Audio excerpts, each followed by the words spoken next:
The next attempt to solve the problem of free will and determinism is compatibilism.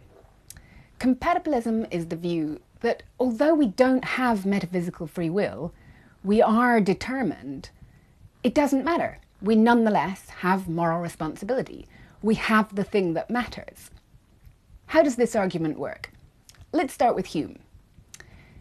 Hume makes a distinction between being free and being constrained. So he says we shouldn't contrast being free with being determined. We should contrast being free with being prevented from doing the things we want to do. So on Hume's view, we're free when we can follow through on our decisions, and we're constrained when we're in prison or in some other way prevented from doing the things we want to do.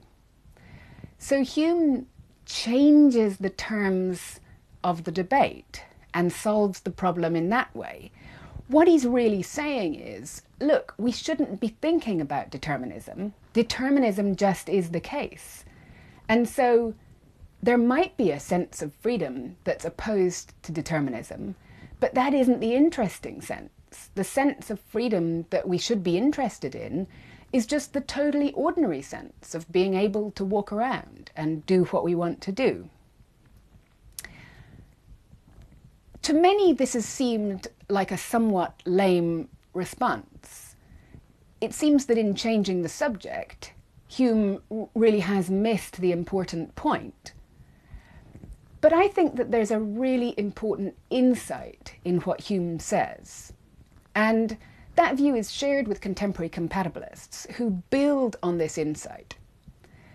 The insight is this: what matters is that we decide what to do, that we are the ones making decisions about our actions.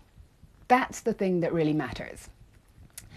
So here's this argument as it comes from Harry Frankfurt. In a very famous article, Freedom and the Concept of a Person, published in 1971, Frankfurt gives an example which philosophers are still discussing today.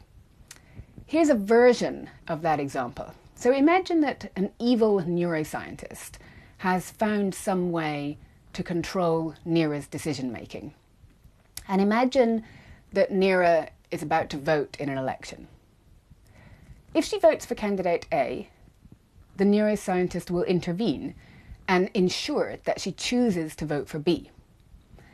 But if she chooses to vote for B on her own, the neuroscientist won't intervene.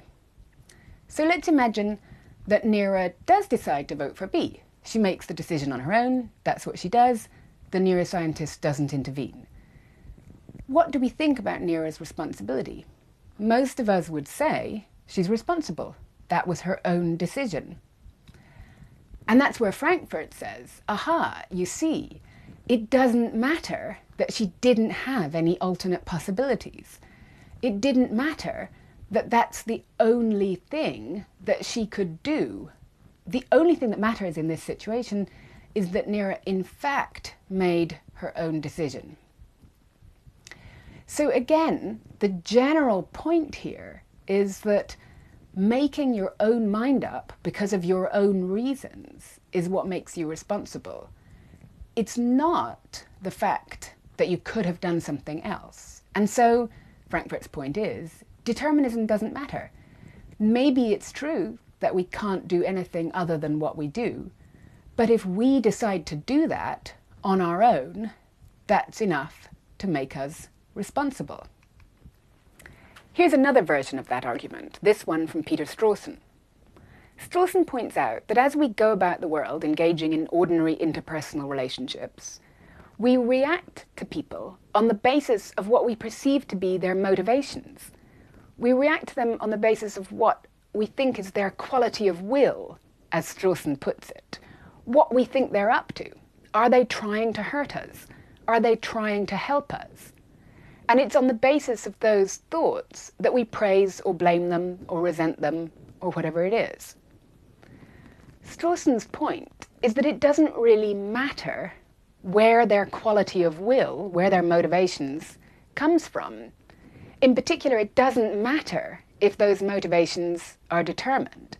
What matters is that we think people have those motivations and that we continue to react to them with what Strawson calls the reactive attitudes, things like resentment and gratitude. These are an essential part of our interpersonal relationships, says Strawson. And these abstract questions about determinism just don't matter. What matters is that somebody really is trying to hurt us, for example. Strawson makes this clear by talking about excuses. He points out that to have an excuse is to not have done the thing we think you did. So to not have been trying to hurt. If we say, I wasn't trying to hurt you, I was blown by the wind, then we let the person off the hook. We say, oh, in that case, I don't blame you. So Strawson points out that that kind of excuse doesn't generalize to the case of determinism. We can't say, I wasn't trying to hurt you, I was determined. You were still trying to hurt me. It's just that you may have been determined to do so. But the bit that matters, Strawson says, is the trying to hurt bit. So that's how Strawson develops Hume's insight. The thing that really matters is the actual quality of our motivations, not where they come from. The objection that we might give to a compatibilism of this sort is the same objection that applies to Hume, which is, isn't this just changing the subject? We started looking for free will, and now you're giving us something a little bit different. You're saying, well, we can still react to each other in these ways, and that's fine. But we might just say, look, that's not what we wanted. These reactions aren't justified if determinism's true. So we seem to have a problem here. Strawson, Frankfurt, Hume are telling us, just focus on motivations, just focus on the way the person is. But that's not where we started. What we started with was wanting to know if people are free. Let me summarize what I've said so far about compatibilism. Compatibilists say that there are features of our acts, the way that we behave, the way that we are, that matter.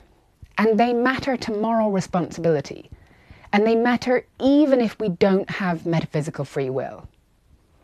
The worry about that is that it doesn't go deep enough. It's offering us a pale shadow of what we were looking for when we started looking for free will.